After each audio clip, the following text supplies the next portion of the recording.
Ça, c'est de la créatine. Mais qu'est-ce qui va se passer si je prends la dose recommandée de 3 grammes par jour et que je la multiplie par 5? 15 grammes de créatine par jour pendant 2 semaines. Attention, le reportage que vous allez voir a été réalisé par des professionnels entraînés. Pour votre sécurité, ne reproduisez pas ça chez vous. Dans une vidéo publiée récemment, le youtubeur Ananas Musclé a tenté une expérience choquante. Pendant 14 jours, il va prendre 5 fois la dose de créatine recommandée. Alors attention, c'est véritablement une expérience vraiment dangereuse puisque, comme on le sait, la créatine c'est du dopage, ça fait perdre les cheveux et surtout ça va réduire la taille des testicules chez les hommes. On va donc voir qu'est-ce qui va lui arriver en prenant 5 fois la dose recommandée générique. I've been on the side too long, don't know my pain's a nightmare. Devil on my back, fuck that, an overdose.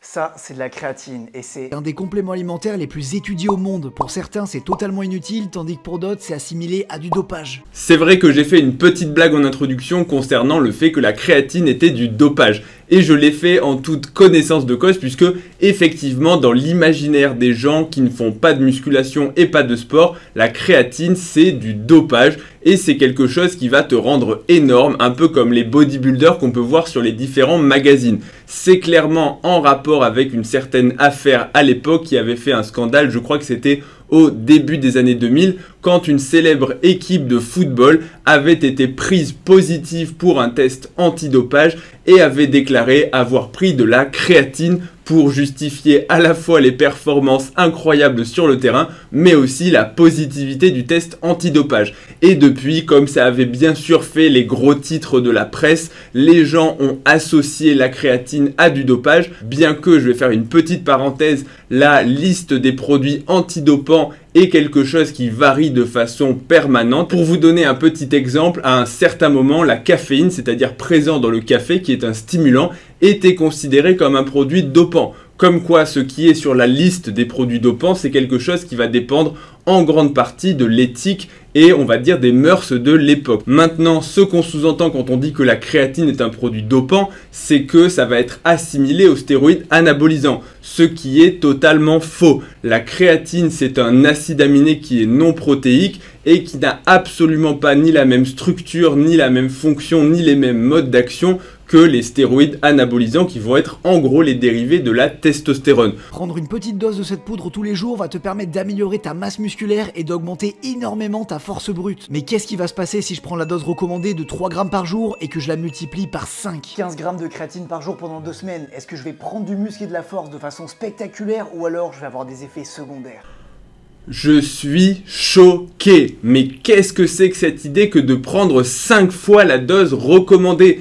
Il est complètement fou. Pourquoi est-ce qu'il ferait ça de prendre 5 fois la dose recommandée au lieu de prendre la dose normale de 3 grammes par jour? C'est vraiment un fou et ce qu'il fait là dans sa vidéo, bah vraiment c'est quelque chose qui j'espère va marquer YouTube à tout jamais. Cet homme, j'espère que vous vous en rendez compte, va se sacrifier pour nous tous afin de nous prodiguer son expérience et ses connaissances sur la prise de créatine parce que qu'on se le dise, cette expérience est complètement dingue. Ok, alors bon, je sais pas si mon état de choc était crédible, mais on va quand même en parler un petit peu de cette dose de 15 grammes par jour. La première chose, c'est que je vais quand même être honnête en tant que youtubeur, il a réussi à faire un titre qui est hyper accrocheur. Maintenant, si on parle de cette dose de 3 grammes par jour, elle n'a en réalité rien d'impressionnant. Tout d'abord parce que la fourchette recommandée entre 3 et 5 grammes par jour, c'est une fourchette qui est assez large.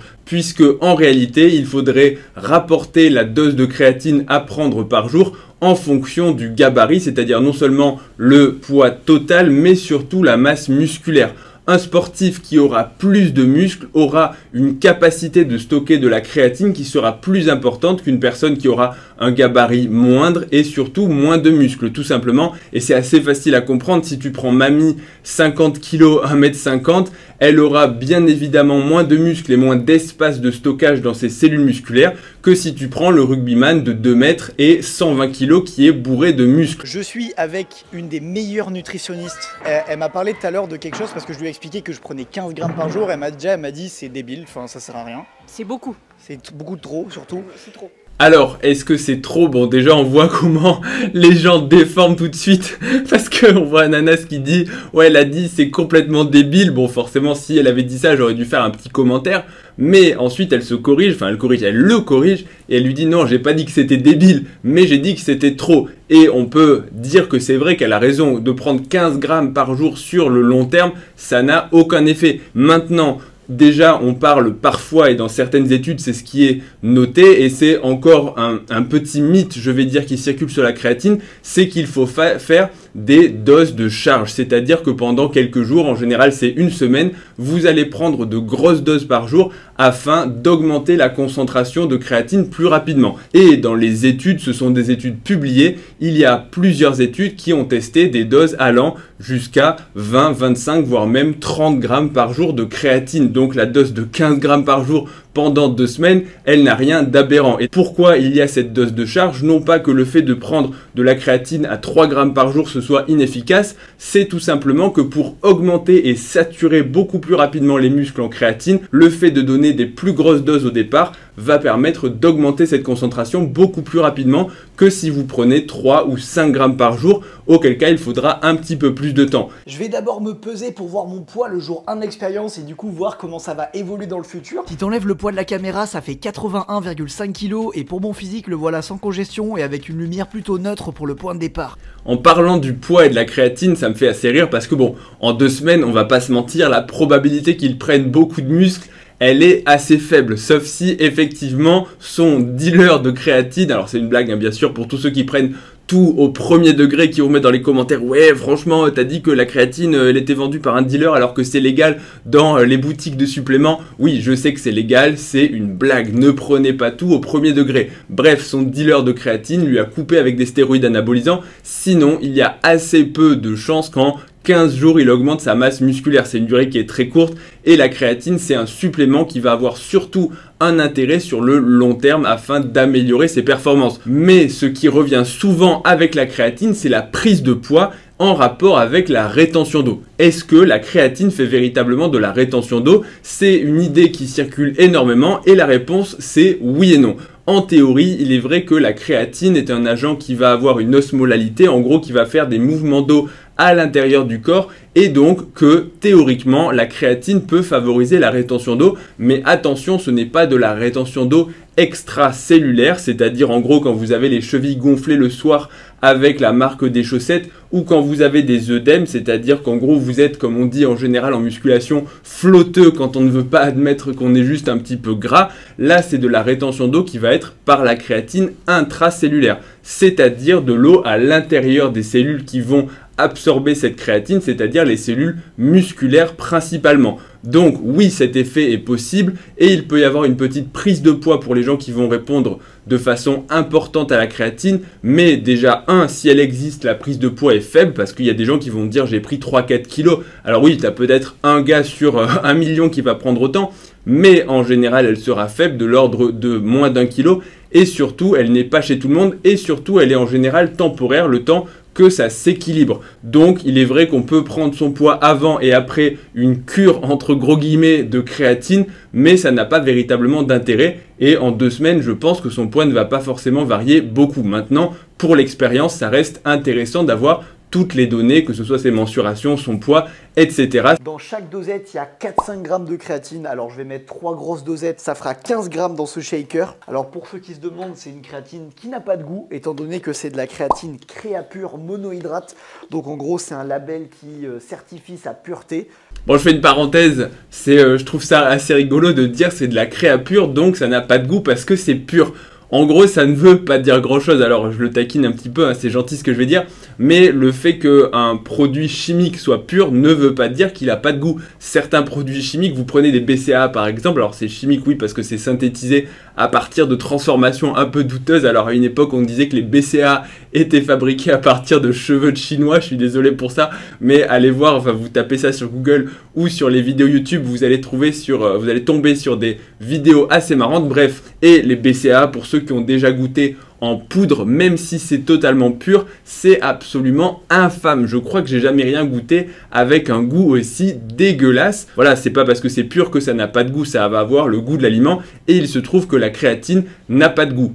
Et pour les jours 2, 3, 4, 5 et même 6, aucun changement, et c'est plutôt normal que la créatine n'agisse pas aussi rapidement. Par contre, je remarque que je fais des entraînements un petit peu plus durs et intenses que d'habitude, et j'ai même une meilleure congestion.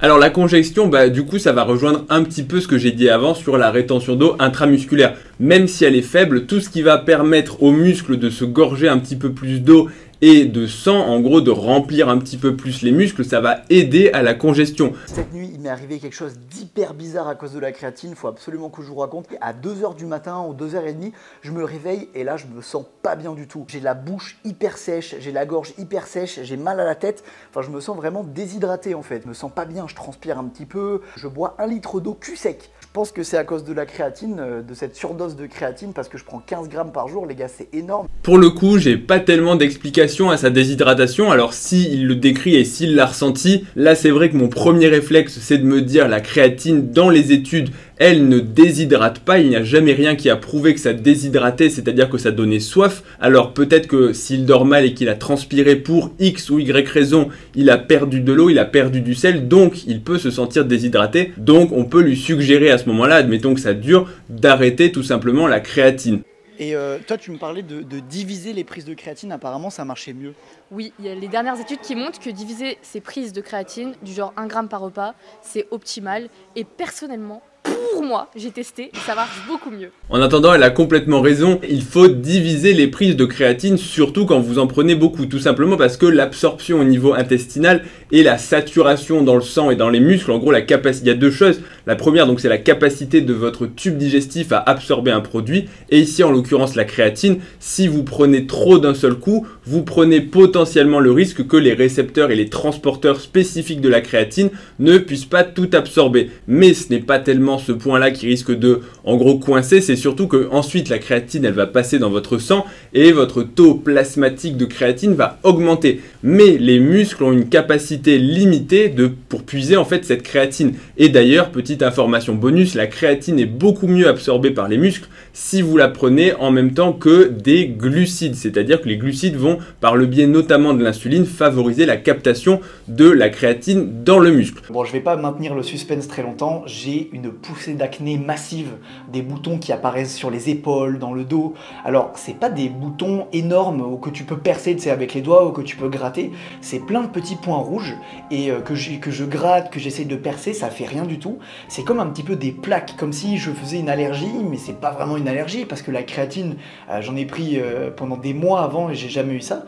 Alors il y a plusieurs pistes, même si c'est difficile vraiment d'en déterminer une avec certitude, mais la première piste, quand vous prenez quelque chose, que ce soit un supplément, un complément, un aliment, même que vous introduisez dans votre alimentation et que vous avez une réaction, on va dire cutanée, des boutons, la première chose à laquelle il faut penser, c'est l'allergie. Même si il est vrai que l'allergie à la créatine en tant que telle, c'est quelque chose de très rare, il faut quand même penser, et il le dit, c'est bizarre que ce soit une allergie puisque j'ai déjà pris de la créatine avant. Maintenant, il faut quand même se méfier. Alors là, a priori, c'est de la créatine créa pure, donc comme il l'a dit au début, elle est pure et il n'y a que ça. Mais parfois, si vous prenez par exemple, on va dire une protéine ou n'importe quoi, ça peut être coupé avec d'autres produits, que ce soit des exhausteurs de goût, des conservateurs ou autre. Vous savez, la fameuse liste d'ingrédients à rallonge où au final, tu es censé n'avoir qu'un seul produit pur et tu t'en retrouves avec 10 ou 15. Donc parmi ces différents produits, il peut parfois y en avoir auxquels vous allez faire une allergie. On n'est jamais à l'abri non plus qu'il y ait eu une contamination dans le sac, même si ce n'est pas l'hypothèse privilégiée.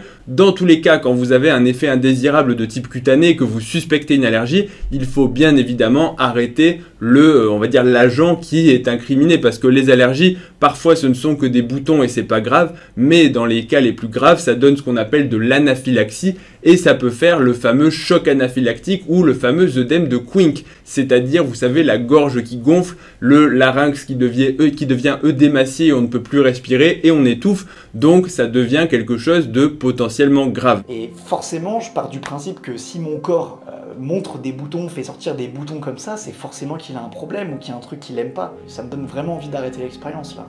Et au final, j'ai continué. Pourquoi, vous allez me dire? Bah, je sais pas trop, mais j'avais vraiment envie d'aller au bout de l'expérience. Il me restait 3 jours, je me suis dit, tant pis, ça passe ou ça casse. Deuxième hypothèse, comme il le dit, ça peut être la transpiration. Si le fait d'avoir pris de la créatine, ça le fait transpirer toutes les nuits, eh bien il est possible qu'ensuite la transpiration fasse du frottement et exacerbe son acné s'il est sujet à l'acné, notamment au niveau du dos. Puisque la macération, que ce soit dans le t-shirt, au niveau des draps éventuellement, ça peut favoriser par l'irritation de la peau, favoriser la survenue des boutons. Et dernière petite chose, il ne faut absolument jamais percer les boutons. C'est vraiment, c'est ce que tout le monde déconseille, mais parce qu'il ne faut pas le faire, il ne faut pas les tripoter, il ne faut pas les percer, il ne faut pas essayer de les enlever au scalpel ou je sais pas ce que vous voulez, au cutter, parce que ça va simplement abîmer la peau encore plus et faire persister cette poussée d'acné ou de boutons. Maintenant, pour revenir à la créatine, ce n'est pas non plus un effet secondaire qui est décrit, donc il est très rare, en tout cas dans les publications scientifiques, mais quand on tape sur Google, le fait d'avoir une poussée de boutons avec de la créatine, ça ressort, donc ce n'est pas non plus le seul. Donc si vous avez des boutons, n'allez pas au bout de l'expérience, ou alors ça va vraiment mal tourner. Peut-être que c'est le but recherché. Je me présente, moi de Coco. Et juste pour vous dire, son challenge, il est complètement pété. Je comprends pas en fait le principe de prendre 15 grammes de créatine.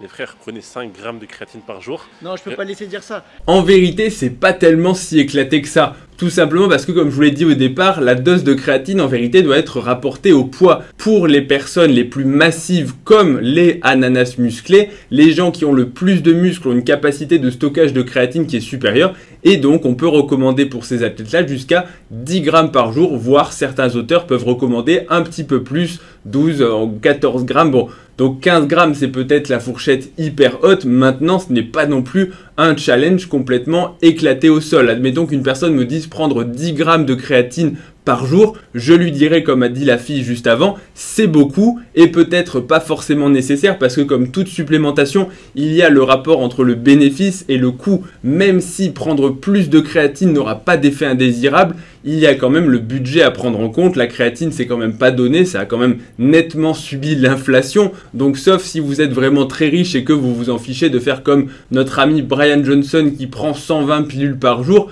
oui, vous pouvez prendre 10 grammes. Maintenant, voilà, je pense que la dose doit être adaptée à chacun. Reculez pas trop ma tête, les gars, je suis éteint de fatigue, je suis en train de prendre ma petite créatine et il est en train de se passer quelque chose de marrant sur mon physique. J'ai l'impression d'être beaucoup plus veineux. Je sors pas de séance de sport, là, je l'ai faite il y a hyper longtemps et j'ai mangé aussi il y a longtemps. Et regardez comme les veines se montrent. La seule explication que j'ai pour ces veines, c'est que s'il continue de transpirer, alors il en parle pas, on sait qu'il a transpiré 2 nuits d'affilée, mais ensuite il a peut-être pas fait toutes les nuits, mais si vraiment la nuit il se réveille et qu'il transpire 1 litre, vous perdez de l'eau et vous perdez du sel, donc ça veut dire que vous vous déshydratez un petit peu comme il le dit, et cette déshydratation, c'est de la déshydratation extracellulaire au niveau du tissu interstitiel, donc potentiellement que ça va le rendre un peu plus sec, un peu comme quand vous allez faire du sauna, de la ceinture vapeur ou quoi que ce soit, qui va enlever l'eau localement. Et au niveau des veines, il suffit de prendre un petit peu d'eau et un petit peu de sel, de l'absorber pour faire tout de suite gonfler ce secteur vasculaire et faire ressortir les veines.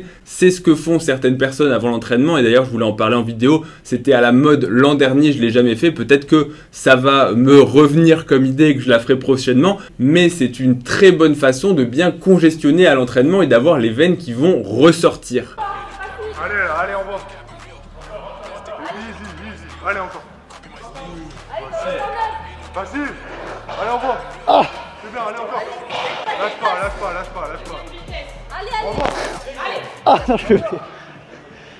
Sans grande surprise, il n'a pas augmenté de force au développé couché, mais il a gagné un petit peu d'endurance et de répétition aux tractions. Et je pense, à mon sens, que ça n'a pas beaucoup de rapport avec la créatine. Comme je vous l'ai dit au début, 2 semaines, c'est vraiment très court pour tester l'efficacité de la créatine. C'est pas très étonnant, je pense qu'il aurait dû maintenir l'expérience un petit peu plus longtemps, alors sous réserve qu'il a des boutons et que potentiellement c'est pas un complément qui lui réussit bien à cette dose là puisqu'il se tape pas mal d'effets indésirable. Maintenant, l'expérience reste quand même intéressante et s'il en fait d'autres, bien évidemment que je serai présent pour faire des vidéos réactions et expliquer un petit peu la supplémentation. J'espère que cette vidéo vous aura plu. Si c'est le cas, n'oubliez pas le pouce bleu, beaucoup plus efficace que 15 voire même 30 grammes de créatine. N'oubliez pas non plus de vous abonner à la chaîne pour ne rien rater des prochaines vidéos. Et je vous dis, retrouvez-moi sur Instagram et sur TikTok, ledoc.pm.